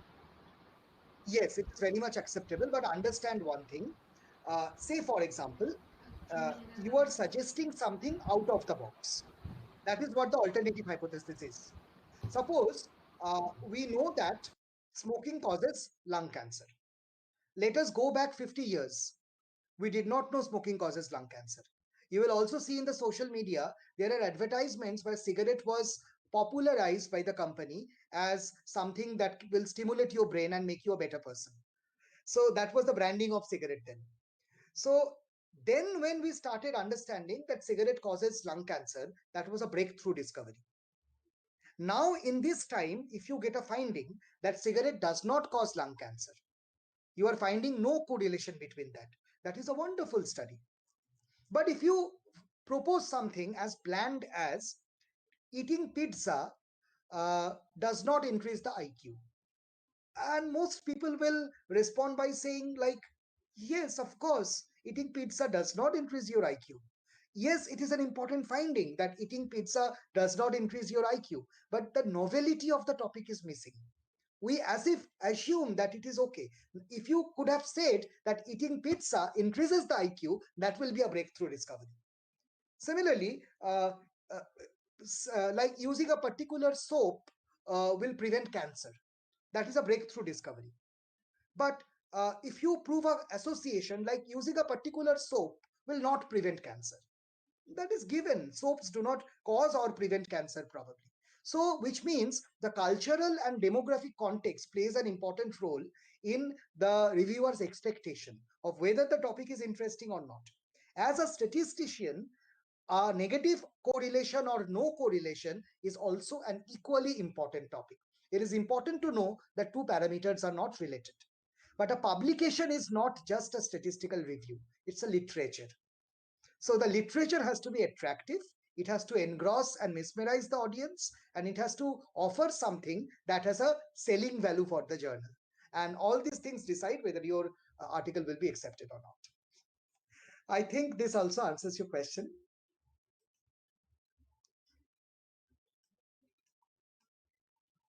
So, Azhar, am I audible? Yes, sir, you are audible. So, I think we can conclude, or do we have to take other questions? We have one last question, which I think you already answered still. At student level, what can be considered an okay impact factor? At student level, any impact factor is okay if it is an index journal. If it is indexed with some national society, like say Indian Association of Pediatrics, Indian Medical Association, if it is associated with that, or it is indexed in Scopus, Medicus, or Copernicus, at a student level, everything is accepted. I'll tell you something very straightforward. Your student level research will not affect your marks in the undergraduate level. They will only help you make a good portfolio in case you are going to study abroad, or if you are planning to do research after MBBS. Otherwise, it is your MD research which will hold some value. So, student level research is only for personal enlightenment and also a good portfolio for getting good job opportunity, research opportunity, and academic opportunity in premier institutes and outside countries. So, you are creating a portfolio essentially. It will not give you any marks. As long as the journal is recognized by some standard society, or it is indexed with Scopus, Medicus, or Copernicus, then I think it should be a good call, irrespective of the impact factor.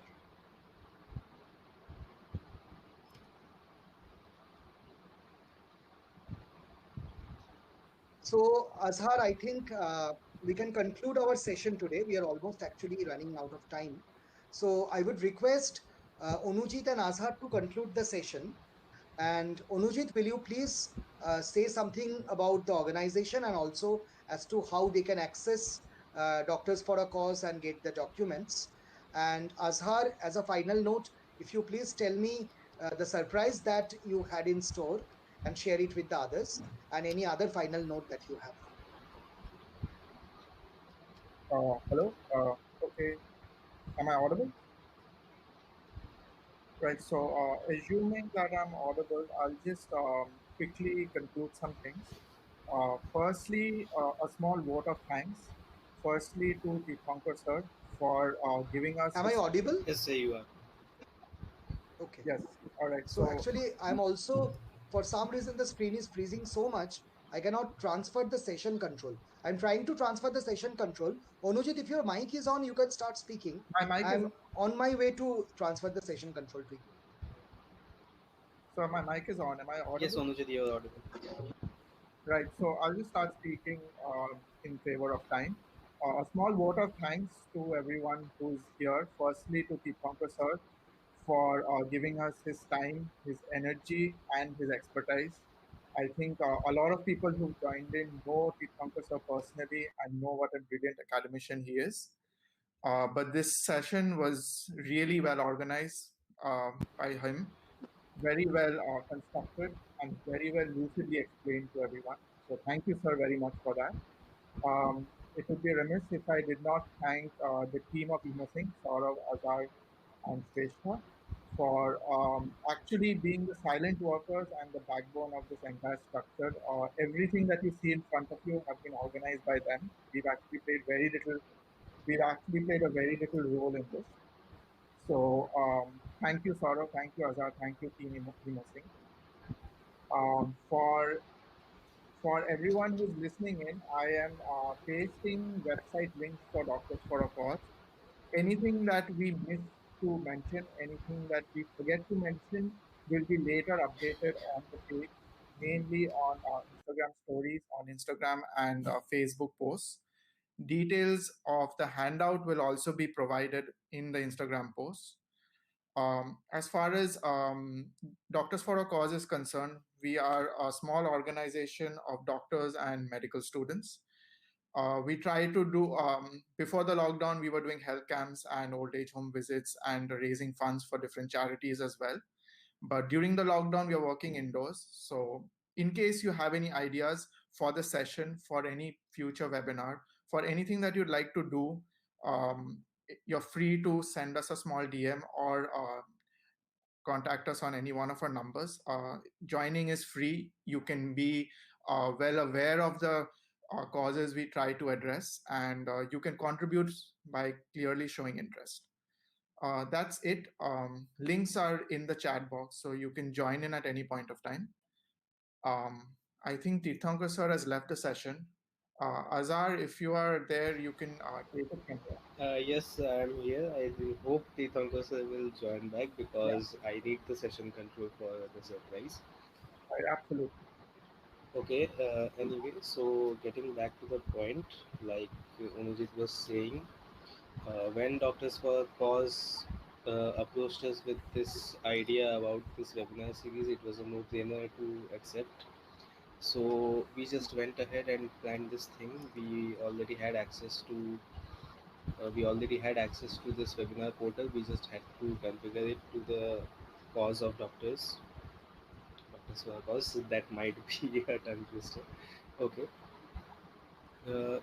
So we have been working with Tirthankar sir as an advisor for Emosync for around 1 year and a half now. So uh,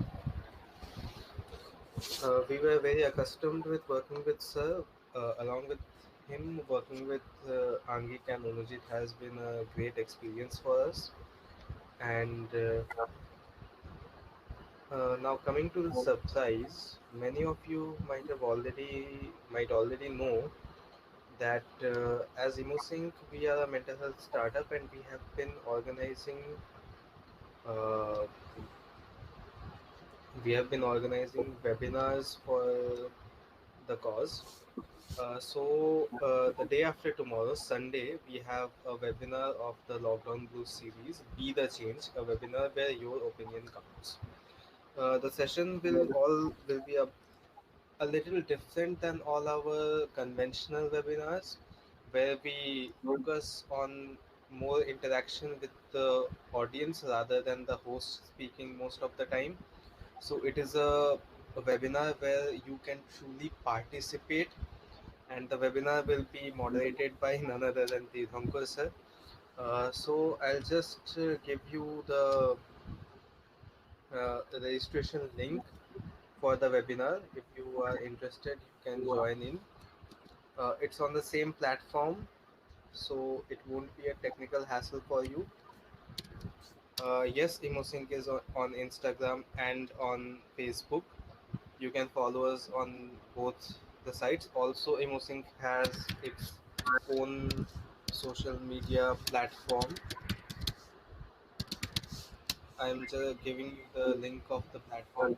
The first link is the registration form for the webinar. It's free of cost. It's 1 hour. The second link is the Emosync platform, which is basically an anonymous social media platform.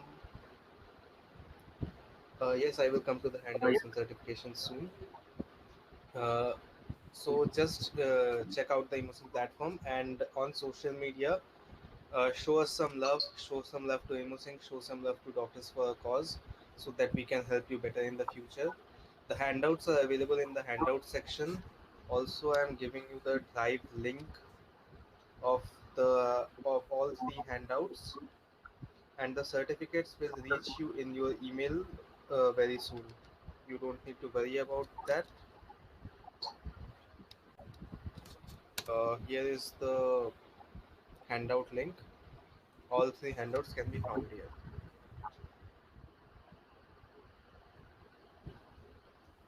Okay, so finally, I would again like to thank Doctors for a Cause. I would like to thank uh, Tirthankar sir. I'm just getting a message from Angik the that the handouts will be compiled into an ebook format, and yes, the handouts will be compiled into an ebook format, and it will be mailed to you by tonight.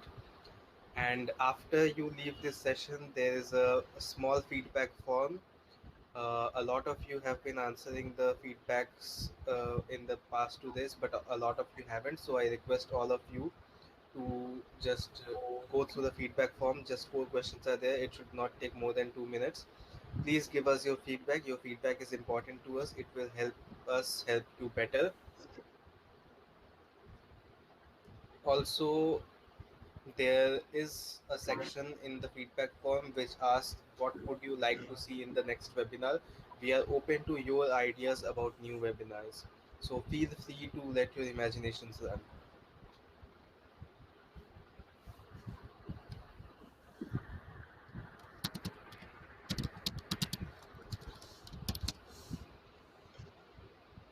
So thank you, Azhar. We are at the end of this webinar now. So I believe it is also a good time to conclude this. Uh, I thank all of you for being a part of this webinar and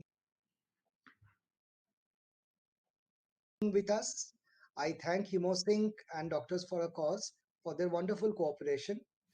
I've been working with both of them for a long time. Many of them are my students, some of them are my friends as well.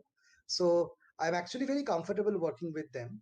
So it was never a problem. I have disturbed them a lot throughout this period of time through multiple calls and text messages, and they have always complied and done things in advance. And they're very intuitive, they're very creative. So my best wishes to both Doctors for a Cause and Emosync, and I'm sure they will do wonderful projects in future as well. And I congratulate all of you for bearing with me through this mathematical journey. And I hope that it will help you in future to understand the subject better, to understand yourself and the nature, and to make some publications for your professional needs as well. Thank you very much.